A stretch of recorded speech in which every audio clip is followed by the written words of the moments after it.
I'm always behind the scenes. Today, Airdrie Inside is brought to you by... Airdrie Inside is brought to you by... No, that's not what I'm not doing a sponsor. Not sponsoring. Oh, man. When the guy behind the camera lens comes in front of the lens. This is...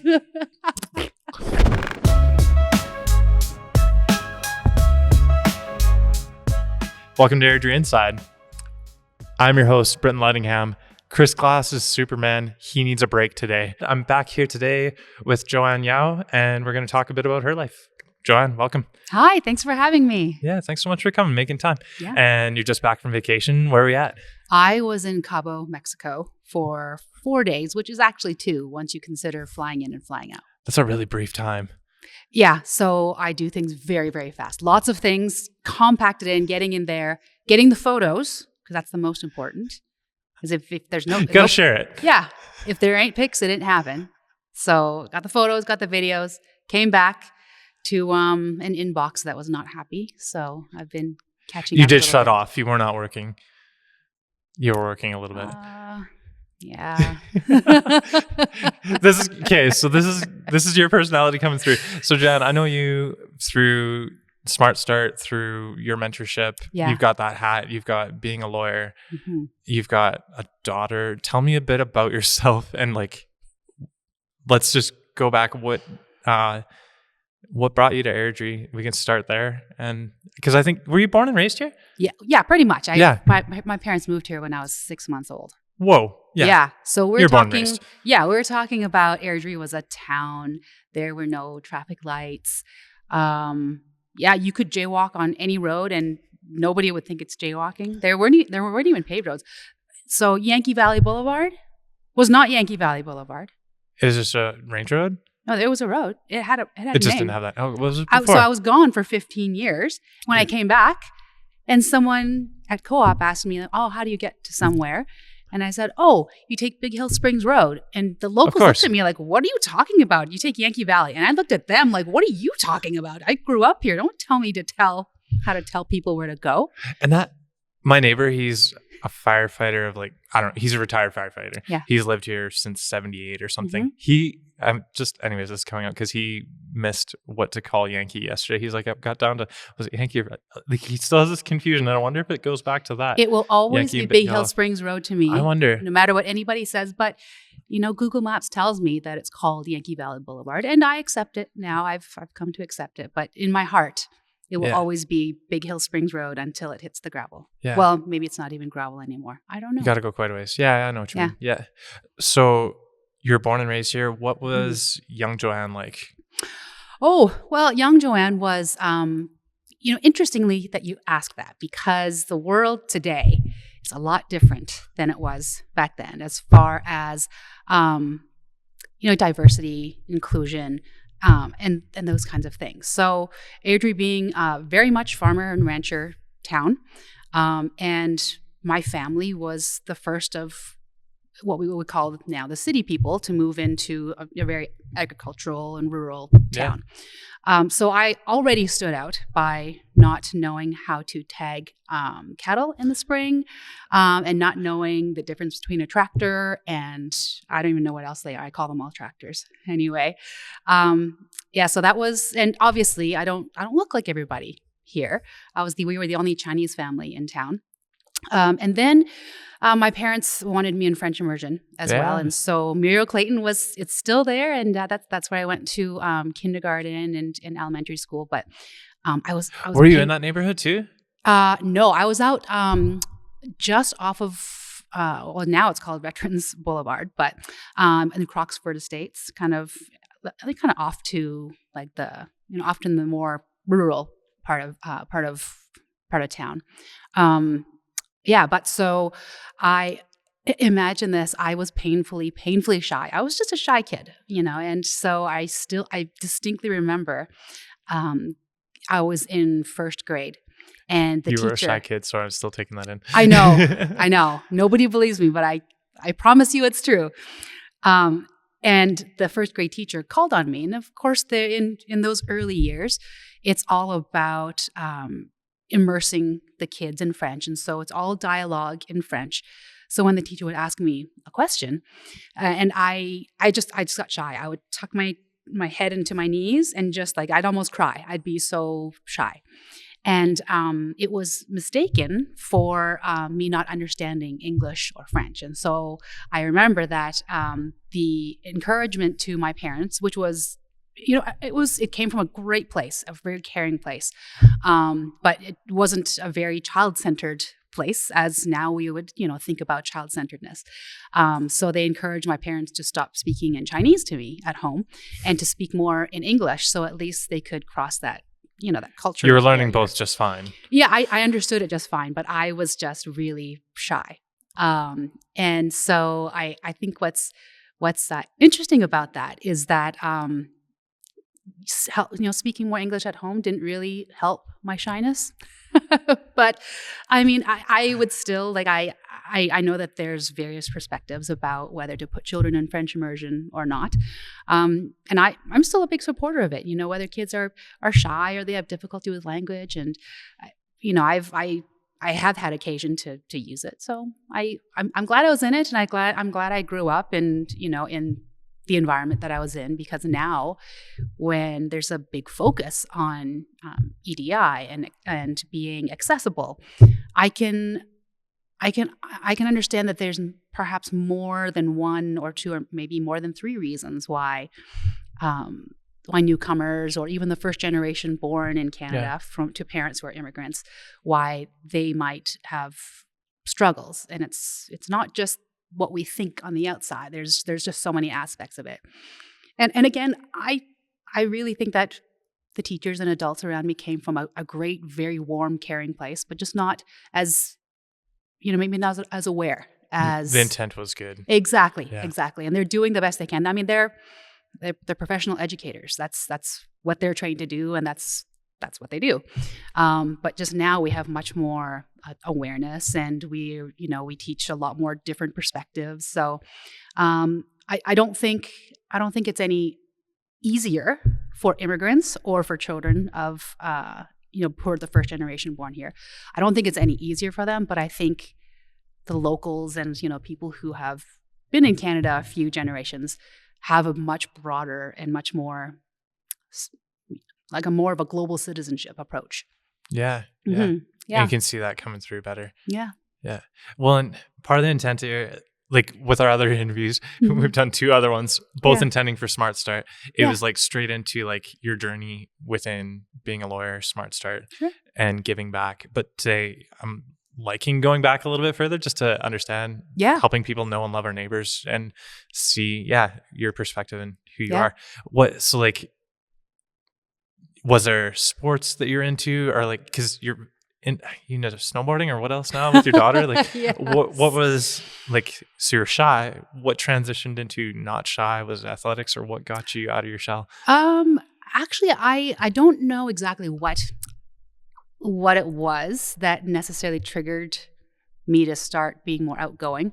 But I would say I was around age 13 or 14 when you're kind of trying to find yourself, and you're just experimenting and pushing different boundaries. And I remember I spoke up in class or some public setting, and something about saying something that was relevant and got people thinking and got people talking. And suddenly I got this jolt of adrenaline, which nobody else would normally have experienced. But if you're very shy and very introverted and suddenly you evoke a reaction, it was cool. Like, you're 13 years old and you think, people listen to me and we're talking about this, and this is important. And I'd say that's about the time that I kind of came out of this introverted, very shy version of myself. But there was a moment. It was that moment. That's cool. There was a moment, and I mean, kind of fast forwarding to graduating from Georgia Mac, when it went from a junior high to a senior high. Go Mustangs for anybody Chris will be so pleased. Oh yeah. And now I was president of the student council in grade 12. So go from the shyest kid in the class to the class president for grade 12. That's the evolution of Joanne and Airdrie. Yeah. Whoa. Yeah. To class president. That's amazing. Yeah. And was legal on your mind? How did I get into law? Yeah. How do you get into law? This is another great story. I'm glad you Yeah. asked. How much time do you have Yeah, tonight? fire away. So I took all of my grade 12 and went to, of course, this high school guidance counselor to say, I want to be a doctor, medical doctor. That's what I do. That's what I'm going to become. So Parents' influence or just what you saw? Absolutely. Okay. Yeah. Parents' positive influence too. Love you, mom and dad. Thanks for the guidance. Love that. So got into University of Calgary, and to make the most of the family support, I lived at home all through undergrad. Well done. And did my biology degree, and I did a minor in psychology.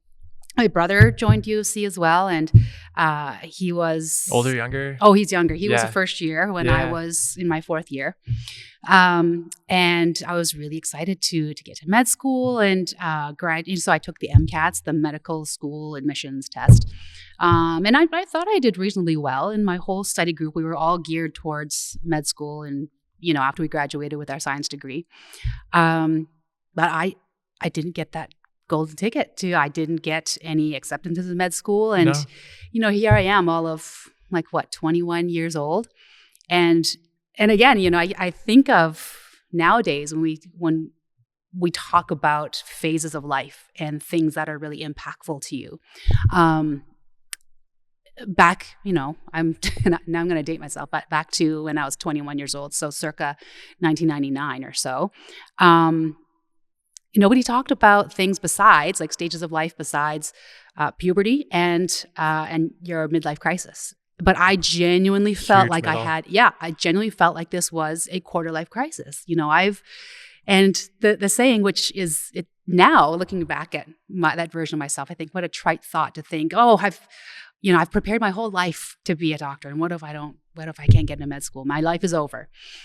Notwithstanding the fact that I'm only 21, so it seemed like impossible to do anything else. Absolutely. And when you dedicate really your whole life to it, and I now understand that, for instance, Olympic medalists and particularly gymnasts, and particularly female gymnasts who are, girls also tend to have a lot of they're kind of more emotionally vulnerable, and it matters more as to what they become and how close they are to the aspirations that they set for themselves.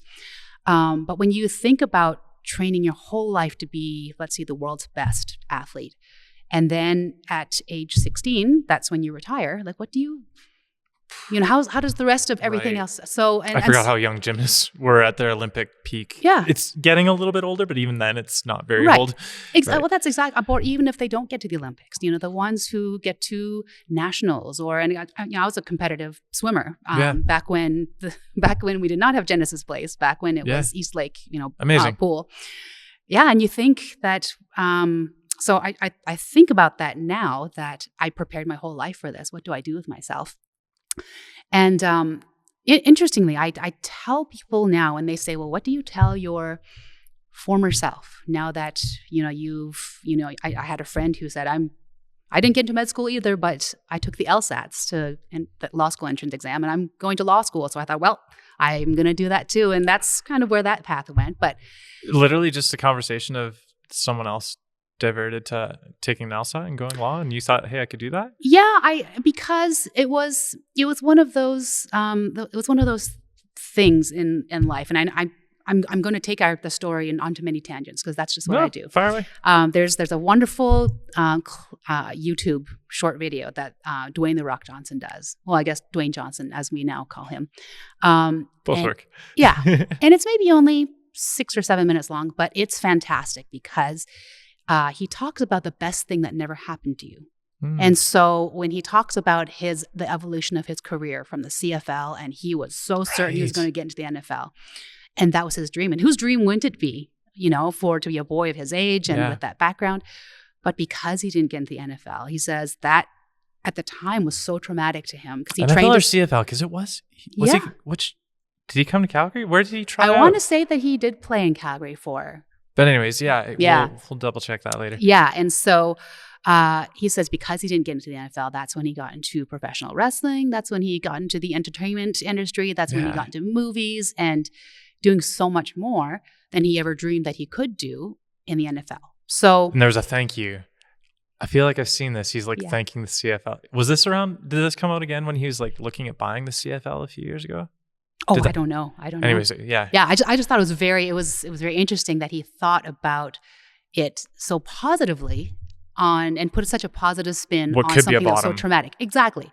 So I can now think of that part of my life where I thought that not getting into med school was the worst thing that could ever happen to me. And that is my best thing that never happened to me, because as it turns out, I didn't necessarily plan on going to law school. And talking about it now, it sounds like it was a decision on a whim, which it was, but it was a very fortunate whim that ended up aligning with a lot of my natural talents, things I want to do, the outgoing person that I eventually became. Yeah.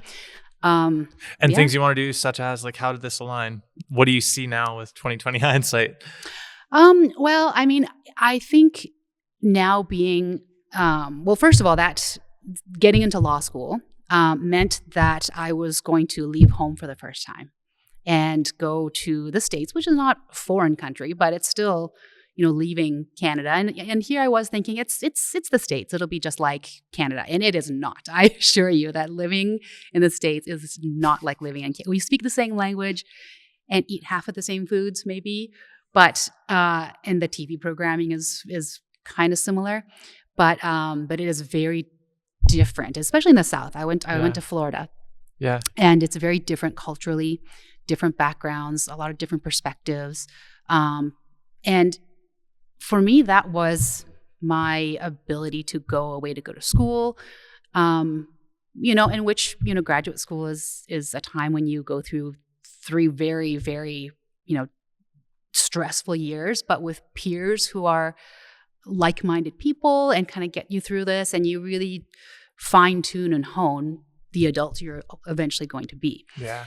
So, and that's what led me to go from thinking I was going to be a doctor to then being a business lawyer, which is, again, if you told me, my 21-year-old self, that I'm going to be a business lawyer, not just any business lawyer, but an innovations lawyer, tying in intellectual property and business and risk management and all these things, I would have thought, how am I going to do that? I didn't take a business class in my entire life, So, what started building? Like, when you say that you had like this skill sets, what's one of the early ones that you realized? Like, hey, this fits? I was always very good with language, always good with absorbing a lot of spoken or written words very quickly and just having very quick reading comprehension. Had the 5-year-old teachers of the 5-year-old Joanne known.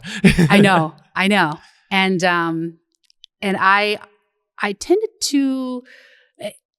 to have a rough and raw talent for being perhaps judgmental, jumping to conclusions, but always coming to decisions about something relatively quickly. And I think what law school did was refine that process so that it's, again, more inclusive in the way I think about things, and I think about other, how it affects, how one decision affects other people, because it's not about the law just saying, yes, you're right.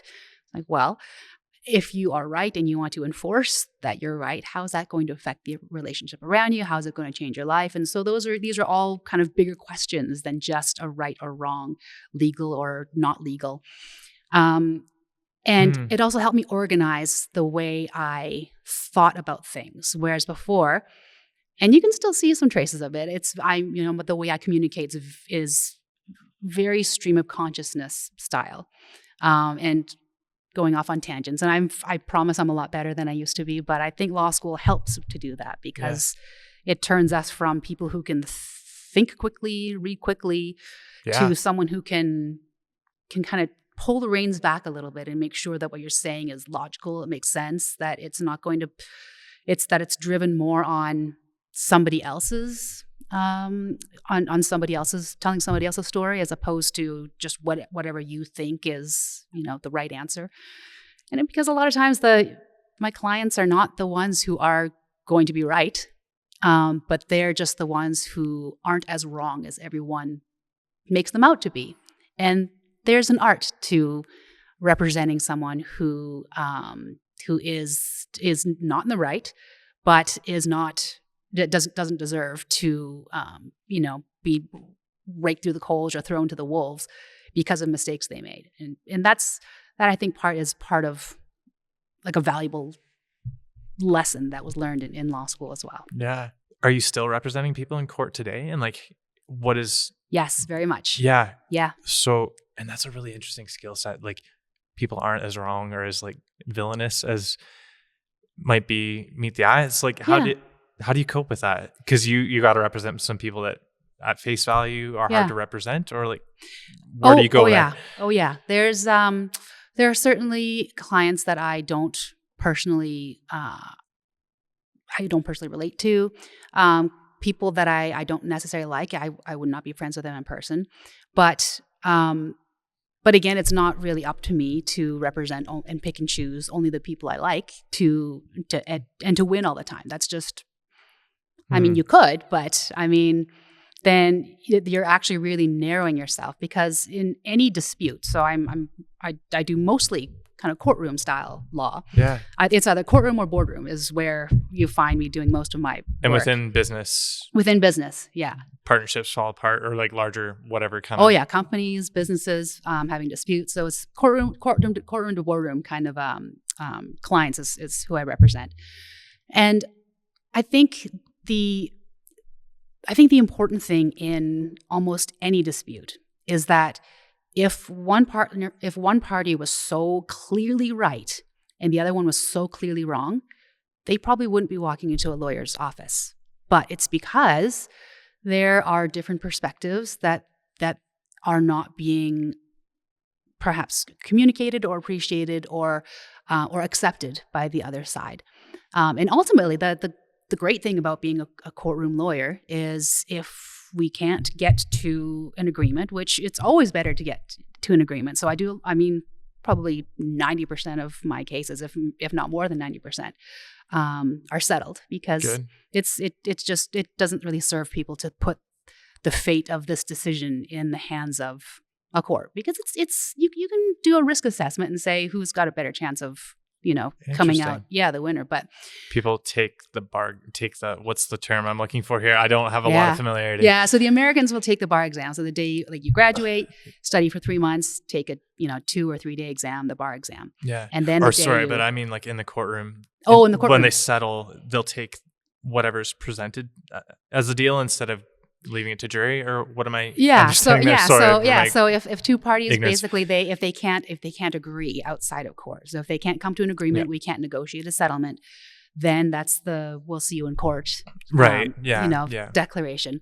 And then in court, it'll be the parties each presenting their cases and cross-examining each other's witnesses to flush out any inconsistencies or any testimony that doesn't align with evidence, bring forth the evidence, all those things. Yeah. And then ultimately, and in here in Alberta, it'll be a judge deciding. So it's just the judge is the sole decider. In the States, it was all jury trials, so which was great, because, and I'll tell you why I really loved jury trials, even in cases of like a contract dispute or a car accident, is because I'm of the perspective that what happens in our society, what happens in our community, the best people to decide whether one party was more reasonable than the other is the guy who lives across the street from you, or the people who check out your groceries. They're the people living in the everyday surroundings, and they kind of have their finger on the pulse of life. Whereas, judges, lawyers, we are a different subset of society, and we're not the average person, and we don't see life the way the average person would. And the law really should serve the average Joe. It really should. It should not serve. Oh, that's interesting. Yeah, it shouldn't serve the people who went to law school. And what's that perspective shift that's different from a lawyer's perspective that you think the jury won't have, or the jury will have, that is beneficial? I think there's a built-in. I think everyone has a built-in bias. Everyone, and not that some of them are intentional and some of them are subconscious. But if we think about the population of, let's even just say, 100,000 people, of Soon that, to be Airdrie. yeah, exactly. How many of that 100,000 people are going to be lawyers and judges? It's a tiny fraction of a percent, and they're not necessarily representative of the whole community. So when we talk about lifestyles or perspectives, or you can slice it any way you want. And even within the legal community, which has gotten better now, but it used to be very gender skewed, in which case you don't necessarily get a 50 chance of female perspectives or male perspectives. But if you take 100,000 people, just the random draw, and you pick any 7 of them, chances are you're not going to pick the outliers in society. Chances are you're going to pick the average Joe, the average person. Yeah. And that is There's the more person, of them. right? Those are the people who are, for instance, they're the people who are going to feel the pinch of teachers being on strike for 3 weeks, and they're the ones who are going to have stronger feelings about teachers having to, being mandated to come back. Whereas, and I can say this with quite a lot of confidence, that many lawyers and judges that have their school age children are in private school in a much larger representation than and so I think the everyday person's perspective on these things is much more important, and what the average portion of society thinks is actually what's reasonable. Yeah. The outliers of society, right? The outliers of society are not the be all and end all. They're not the ones who have, like I said, their finger on their pulse, because the outliers live in a separate, outlying part of life. But hearing from a lawyer that the average Joe has a better grasp on reality. Grasp on reality. Yeah. You're okay with saying that, but Absolutely. is that you recognize? Yeah. That's pretty humble. So that helps me also see that maybe you have a pretty good grasp on reality too. Well, I think I think fundamentally, when we think about the law, I think the law is meant to guide everybody and not meant to guide the outliers, not meant to favor the outliers. So when it comes down to the interpretation of law, so even and I'll give you a very universal example, is the definition of negligence. The negligence is the failure to use reasonable care. Easy, right? So how do we define reasonable care?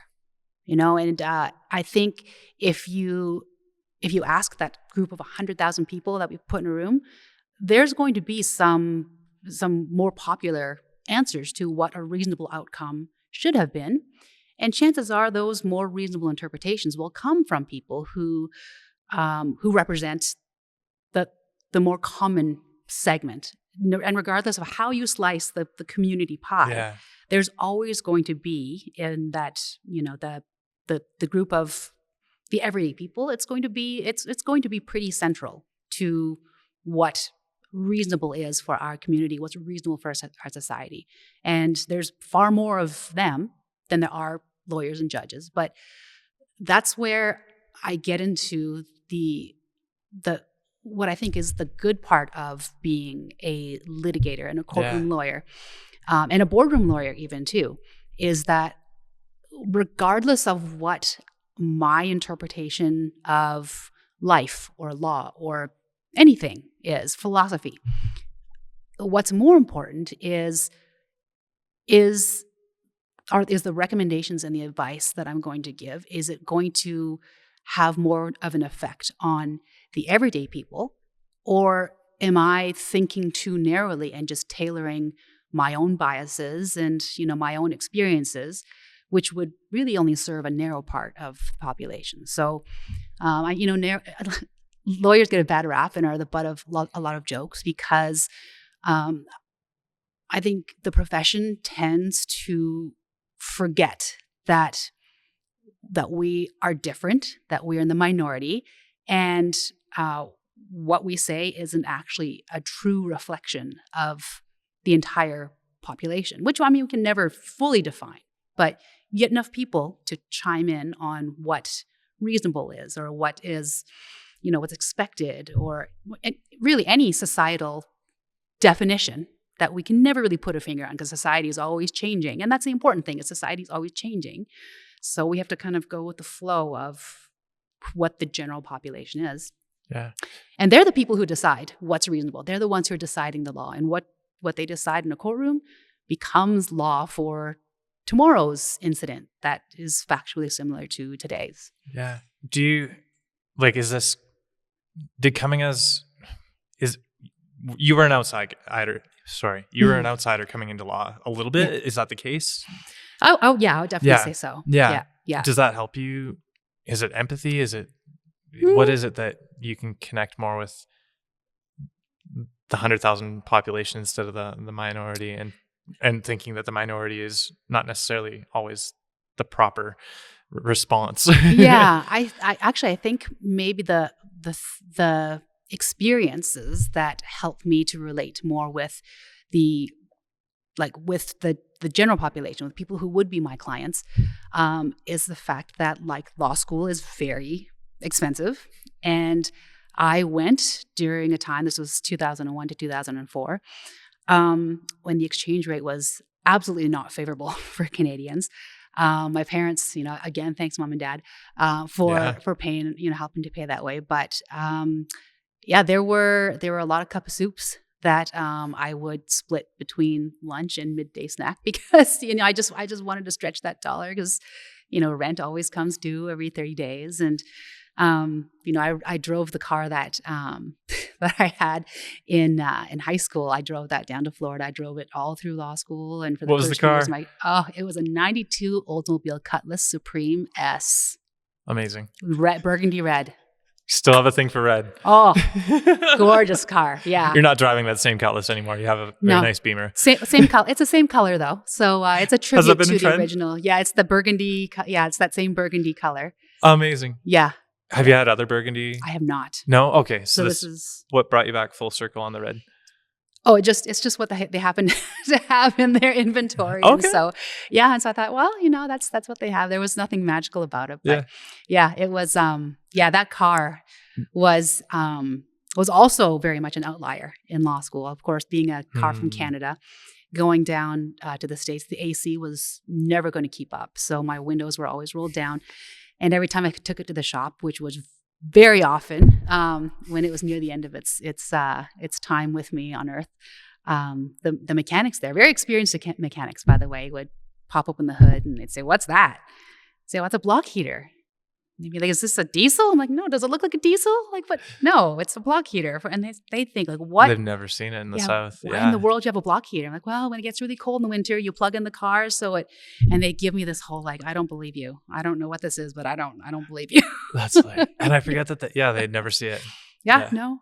But tell you what, if you've ever, if you've never been down to somewhere really hot and humid and rode in the vehicles that have AC, oh, those cars have the best air conditioning you have ever seen. That's priority. Oh yeah. So you went through some struggle. Yeah. To get through college. Yeah. Through university or through law school. Yeah. And I don't know that I would characterize it as struggles. I would definitely say it was different than going to university and living in the creature comforts of home. But I think it was also a time that I learned to be a little more resourceful, a little more empathetic for other people's circumstances, because even if I was trying to make a pizza last me 4 days, there were people who didn't have a pizza to last 4 days at all. And I think those experiences of not having the luxury of being able to take a certain quality of life for granted, it helps make you as a lawyer more, again, accessible and you understand other people's perspectives more. And I mean, really to to underscore how different I was before I moved down for law school, and the person I became afterwards was. I remember I was working as a lifeguard to earn money for university and then law school. And when I was about to move away, the running joke at my goodbye party of all my lifeguard friends was, how does Joanne change a light bulb in her new apartment? Daddy, I need a new apartment. Yeah, that was, and there was some truth They to thought that. that you're that well off, or that daddy's girl, whatever. Yeah, they just, I mean, there was some truth to the fact that there was always somebody else to be able to solve the problem for me. Yeah. Okay, you've mentioned your parents a couple of times. I'm Mhm. realizing I haven't even dug into yeah. who are they? What did they do as first generation Canadians? Yes. Yeah. Yes. Let's hear about them a little bit, because they have you called dad. Yeah, they have a footprint in Airdrie as well, historically. So, my parents were very young when they came to Canada, and they've been in Canada now for oh gosh, I'd say well over 55 years or so. But Mom finished high school at Forest Lawn. Yeah. Dad went to UC, and then and Mom went on to SAIT. And if you're familiar with downtown Airdrie and what is now, I believe it's the Salvation Army. So that Salvation Army used to be 7-Eleven, and directly upstairs from that was my dad's office when we were in Airdrie. So he was in residential and commercial real estate development. Yeah, and I still remember as a kid, he would point out all the buildings in Airdrie that he would have built. So for he would have instance, been tight with Hugh Hamilton, I'm sure. sure. Oh yeah. They were business partners for a while. And Okay, there we go. They kind of went their separate ways and still stayed in that that industry. So Dad'll point to the McDonald's on the highway. He's like, well, I built that McDonald's, and the building even now where right next to that McDonald's, that business center. Yeah. That was his original office, and for a while I'd rented space in there, and that was I felt like this was Dad's office, and now it's my office. Yeah. Yeah. I might have met the family that owns that now. Does it sound like oh man, I might have the wrong strip mall in mind, but Dan, why am I forgetting Dan and Patel? Shoot. Oh, I think it is the one the family. Do I have the right family? Yeah, maybe. Are they? I'm not sure if they're the family who owns the pita pit that was there. Maybe.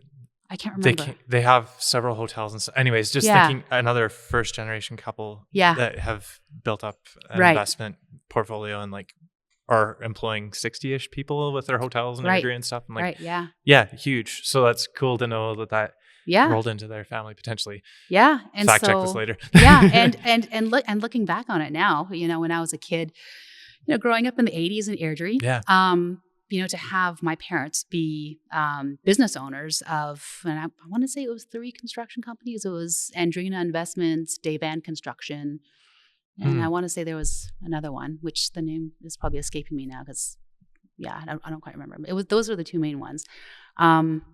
But to have an immigrant-owned small business in Airdrie, and they were upstairs from downtown, right in the heart of downtown Airdrie, and I remember there was one day that I, of course, going to school at Miro Clayton. It's not terribly far from downtown, but it is far.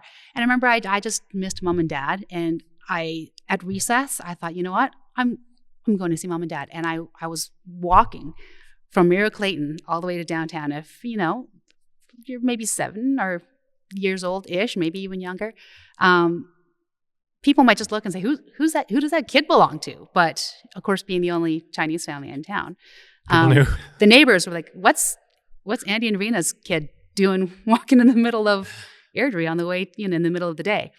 So I don't exactly know who it was. They obviously knew who I belonged to.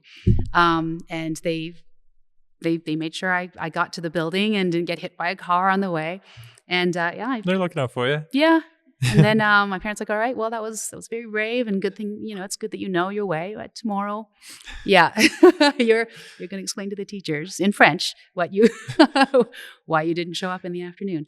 So amazing. Yeah. But I'm still really proud of my parents' legacy and everything in Airdrie. And the house they live in right now is it was one of the last residential projects that they had, and it's in Edgewater now. And Edgewater used to be the brand new neighborhood, and now it's very much a part of the established part of Airdrie. Oh yeah. Mm-hmm. Amazing. Yeah. So that gets to like the legacy in Airdrie. Let's talk about Smart Start for a little bit, because there's something giving back. You've been a mentor at large for how many years now? Mentor at large, I think this is my 3rd year, but mentor entirely, I want to say it was since 2019. So this would be going into my 6th or 7th year. Yeah. Yeah. So you're a lawyer, mother. Why would you add this to your plate? That's a great question. And, a lot of people ask me that because I do have a lot on my plate. I'm just, like you said, I'm a single mother. I'm taking care of my parents now. And that working, like, lawyers are not known to work short hours. They work a lot. Might even work on their vacations. Even though it's just a 4-day vacation. Yeah, they probably do work on their vacations. I'm a director on 3 organizations, and I just started my MBA as well. Whoa! So thanks for making time tonight. Absolutely. Yeah. It's and so people do ask me, like, the most common question I get is, where do you find the time? And the answer to that has been consistent for all the years that I've ever, participated in any kind of community development or volunteering. And the answer is, I have no idea. I don't. I'm very married to my schedule, and that's not a life for most people, but I'm very much married to my schedule. And that's how you fit it all. That's roughly how I fit it all in. My assistant right now, her name is Eden. She's fantastic, and she builds my calendar every day, and she gets worked up when I don't stick to the schedule. Does she know about this? I don't think I told her, because I'm supposed to be doing something else for her right now. So don't tell her. Thanks, Eden. Sorry. But she's wonderful. But it does, because I'm pretty tightly packed, and sometimes she double books me. And sometimes things get done quicker and I can get to the next thing. And sometimes things just take longer and I can't get to it. So it's really kind of a matter of being married to a schedule, but also not losing my mind when I'm not right on the moment. But so the most common question I get asked is where do you find the time? Yeah. But the second question I get asked, which you just asked me as well, is why do you do it? And this is the answer that has changed and gone through various iterations over the years in my answers. And I think I'm going to try a different answer tonight, which is just as genuine and authentic as my other ones, but I think it offers a different perspective. So tonight, I'm getting ready to come here and do this podcast. I don't know if you and everyone else in Viewerland can tell. I put mascara on and I put some lipstick on, and if I washed my face right now and got on camera, you guys would say, "Yep, that putting on a little bit of powder, that was a good idea." And so I do that for others, for the viewing aspect of this. But what people don't know, maybe you're the only one in on this secret, is before I left the house, I also put on my favorite perfume, which is, guess, Bella Vita, for anybody thinking about stocking stuffers for me this year. And so the question is, why would you do that? It's definitely not a cheap perfume, but it's certainly not the most expensive. But why would you put perfume on to give a podcast? And especially when that's, the only person who would know. You're caring about all the senses. Yeah, where are you going with this? Because it makes me feel good. Yeah. Right? And so when I feel good, and when I feel like I'm complete. And even if other people, whether they benefit from it or they don't benefit, they have no idea. And it sounds like a very self-centered answer, but I think, again, talking about how community perspectives are changing, I think we are shifting from let's serve others, let's make other people happy. And I think we're evolving into avoiding those kind of codependent relationships, about making people happy, doing things for others, and focusing on, if you put, the air mask on yourself first, then you're available to help others. So, and I'll give up self-care. Exactly. I'll give a comparable answer because, and yes, I do, I do volunteer. I do participate in Smart Start consistently. I'm a mentor in Canmore Smart Start as well. So it's like it's a program that I really, really am dedicated to. And I do want to help people. I do want to make a difference and offer guidance and advice without having to bill every 6 minutes for time that, is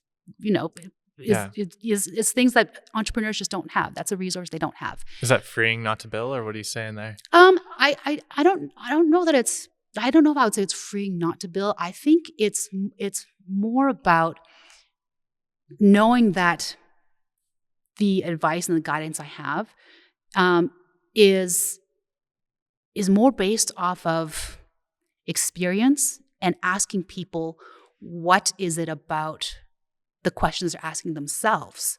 I'm not giving legal advice, but I'm now encouraging them to think about their goals and their perspectives and how that actually fits into their life. Because, the romantic side of being an entrepreneur has very little alignment with what being an entrepreneur is about. It's not that romantic. Right. And so I think the benefit of Smart Start is for people to come to terms with the dream that they had, the romantic side, and see what goals of theirs are actually in alignment with what they want and what they want to get out of owning their own business, running their own business, marketing themselves, and all those kinds of things. And so the reason why I gave the first analogy about me wearing perfume today and why I volunteer, I'm going to give you an opposite analogy as well. So cooking, okay? Cooking for others brings a lot of joy. And a lot of people say, I cook because that's how I show love to people. I want to make people happy. I hate cooking. That's not a love language you have, or if you take it that way, yeah. Absolutely not. I don't want to turn on a stove. If it takes me longer to prepare it than for me to eat it, absolutely not. That's not me. If I'm cooking food, I'm either doing it begrudgingly or, I don't know, maybe I've had a couple extra glasses of wine and I feel like experimenting, but it's not because I love it. It's not the impulse, not the first thing. Yeah. And so and cooking is a really great analogy to volunteering and serving as a mentor in Smart Start, because it's both an art and it's a science. There's an art to cooking and there's a science to cooking. And science comes from heat, ingredients, cold, temperature, techniques, all those things. And you can be scientifically, technically very, very good at cooking. But if you don't have the heart, the art aspect of cooking is not there. And so even if you do it because it makes other people happy, if it makes me miserable, I'm going to miss the heart of the art that goes into the science of cooking. So same thing with volunteering with Smart Start. Yeah. Right? Is that if I don't actually love it, because that Smart Start is not just it's actually a very well thought out, very detailed, very organized, and very intentional program.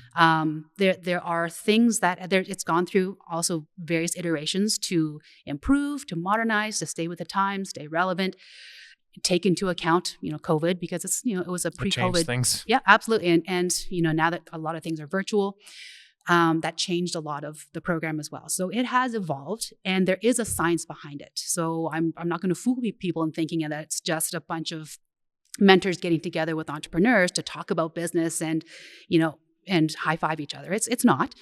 There is the science to it. But if you don't have the heart and if it doesn't make me happy to participate in Smart Start, then no matter how much I want to help people and build the business community, and I do all the right things check all the boxes, it still won't be the same contribution and you won't get the same outcome. So number one, I think trying to focus on the more important aspect of why we do things in our community, I think we should be more proud of saying, and I think a lot of people are shy to say, I do it because it makes me happy. Because I think people still feel an obligation to put others first. But I also think it's a very healthy and a very awakening perspective to say that we don't want to have a community of codependent people who are just existing to serve others Yeah. We want The to make intent our matters. yeah. Yeah. We want it to do something that makes you happy first and foremost, because whatever makes you happy, even if you kind of butcher the science of it here and there, it matters less than if you're just going through the motions and you do everything technically correctly, because that would be like me in the kitchen. Mm-hmm. I can do everything technically correctly, but because I just don't want to cook, no matter how happy it makes others, and I do it because I have to, it's not going to be the same. Yeah. But if I love to cook and I screw up the recipe, probably matters a whole lot less, because the heart is in it, still there. Right. And your heart is in coaching mentors or mentoring mentees, like being with those businesses that don't get your perspective otherwise. Or it's a very high level discussion. Like being a mentor is not just telling people what to do. Right. It is again, I'm going to use the word the art of understanding, why do you want to be an entrepreneur? Yeah. Why this particular business? What skill set do you have? And then once you have a basic fundamental understanding of who they are, when they say, I am starting this business because I want to make 6 figures every year. And there's nothing wrong with that goal. But as a mentor now, we say, okay, what about your life and your happiness is going to change when you have 6 figures? And maybe it is, maybe it is a financial pinch that they're feeling now, that they foresee that a 6-figure business will alleviate. Mm-hmm. But the steps to get to those 6 figures, like what is it that you think that you will be doing to build a 6-figure business? And if you don't have the heart to get to those things, but you're just doing it to solve a problem, okay, then, and as a mentor, you'll never say that's not the right way to approach it. As a mentor, that's up to you to say, okay, you are really despising all the steps that it will take you over the next 3, 5, 10 years to get to this goal. Can you live with yourself if you have to do this for, the next few years? And I think actually that's a good question for people. Yeah. Right.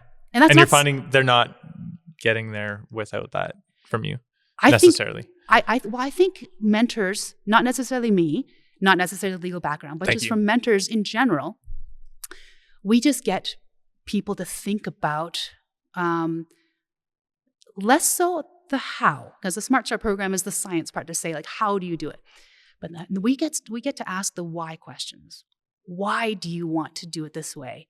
What objective are you looking to achieve, and what's the purpose behind that? How is that going to bring you happiness? And very early on in my Smart Start mentorship participation, I was working, it was a one-on-one mentorship. And this entrepreneur decided, you know what, this being an entrepreneur is not for me, because it's just not the right time.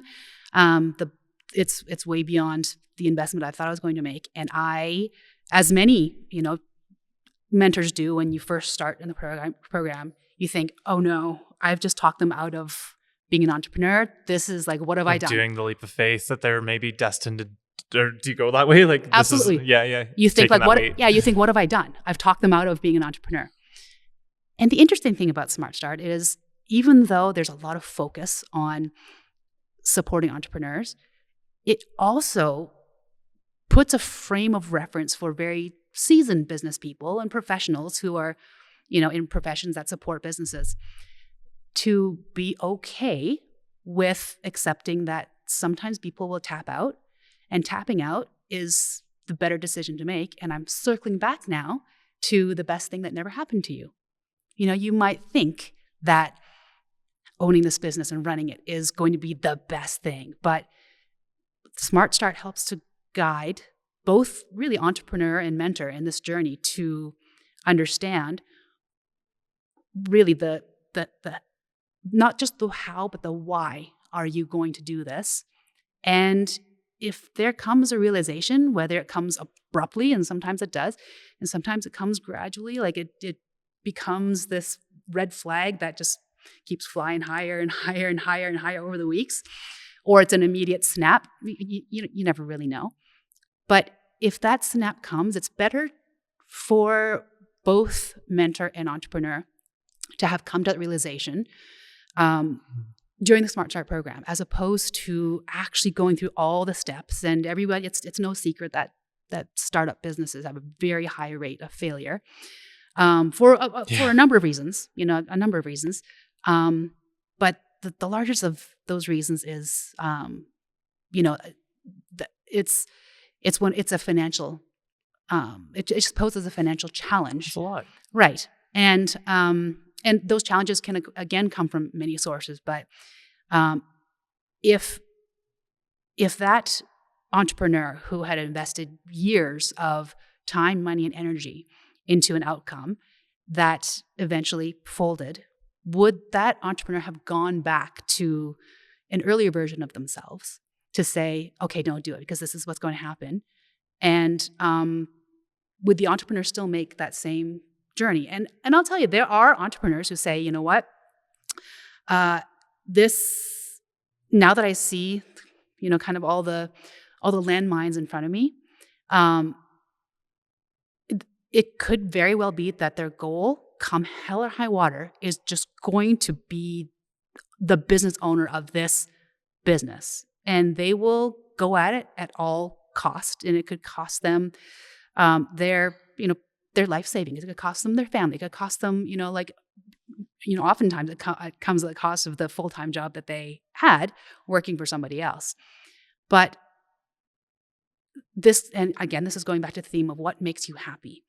If they never tried, in spite of all the challenges and all the signs that tell them, don't do it, don't do it, don't do it.